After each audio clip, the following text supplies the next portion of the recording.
You know Citadel? Yeah, Citadel's huge, right? They do all kinds of investing, right? From what I know. The story with Ken Griffin is this. So this one guy, he worked at Enron, this guy John Arnold. So he said, look, there's a fun Citadel story that demonstrates this approach, which Ken Griffin shared during his talk at when Enron filed for bankruptcy. So he said, when Enron filed for bankruptcy, Ken Griffin, I chartered a Gulfstream jet, put 16 people on it to Houston, and all we did was interview people at Enron for several days to understand what worked, what didn't work, how they made money, how they ran the business, what the competitive advantages were. I hired the entire leadership of the quant research effort at Enron. UBS bought the business except for the research team. We've made $30 billion in commodities since then. UBS shut the business down. In this case, Ken saw that the quant research strategies and talent at Enron had staying power, and the others likely did not. UBS probably didn't do this work and it cost them. So this guy responds. This guy was one of their traders. He's like, can confirm. He's like, I was the head trader at Enron when it filed for bankruptcy. I received many calls from firms that were recruiting. I was busy trying to close out the trading book and wanted to take some time to decide my futures. But Citadel was by far the most aggressive.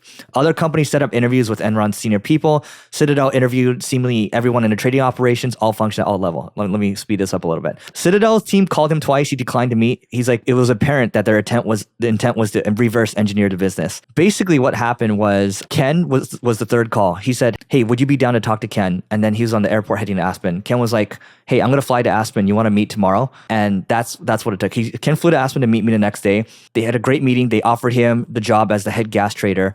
He said, I wanted to fully run an operation and thought there would be more upside if I had my own fund, so I declined. But they've still kept in touch to this day, and they built they gained $30 billion in commodities. Wait, he didn't take the job? He ended up starting his own fund. He did really well.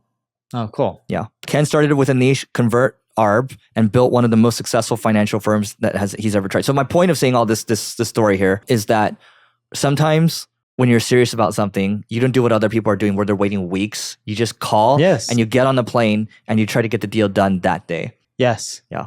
I agree with this. I don't understand why people just take forever. Sometimes when we're doing M&A, we go through bankers because bankers represent some of the sellers. And there's a lot of these bankers that reach out to us. So one of these bankers that we're dealing with in Latin America is like, oh, I got a lot of these deals. You should check it out. I'm like, okay, sounds good.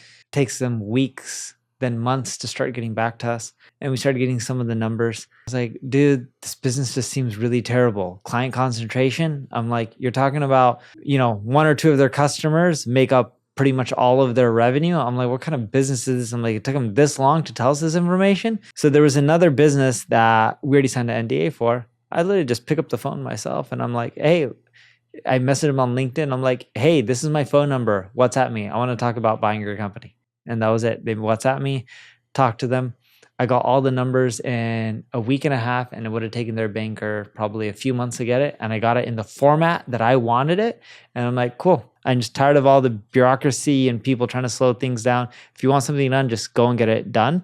And this is why people like Ken from Citadel or Elon own jets. Some people own jets so they can post pictures online, be like, look at this cool plane that I have and all these vacations I can take. A lot of these business guys have jets, like even Warren Buffett, because when there's a problem, they can just hop on whenever they want, fly there, fix things, and then come back and go after the next thing to tackle. All right, so I wanted to take a moment to tell you about my podcast co-host Neil's agency called NP Digital. And they work with a whole host of global companies or a global organization. Also, Neil has SEO tools such as 𝗔𝗕𝗢𝗪 and Answer the Public. All you have to do is go to npdigital.com to learn more, and we'll see you on the other side. Nothing beats in person. Like as much as as much as most people like hiding in their home, most introverts, I'm an introvert. Neil's an extrovert, actually. I think I'm an introvert. No. You're on the thing. You're maximized on extrovert. Really? Yeah, I'm introvert. But people think I'm extroverted. I'm not. Dude, I think we're the opposite. You go to functions and stuff. I just want to stay home all the time. No, okay, but when you're there, you're actually very outgoing.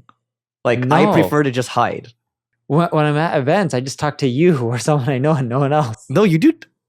Trust me. Okay, when we go out to eat and stuff, you're very outgoing with like the waiter and like everybody, right? In general, and you're asking, like, yeah, I'm not like that. So yeah, so I'm an extrovert, introvert. You're just an extrovert. Yeah. And plus the way you handle the phone and you call people immediately. Yeah. I tried to do that before. I'm just like, yeah, I'm just like, I like texting them. So my form is just texting them and then once they're active, then I call them. You just don't give a crap. You just call them. Yeah, I don't care what they're doing.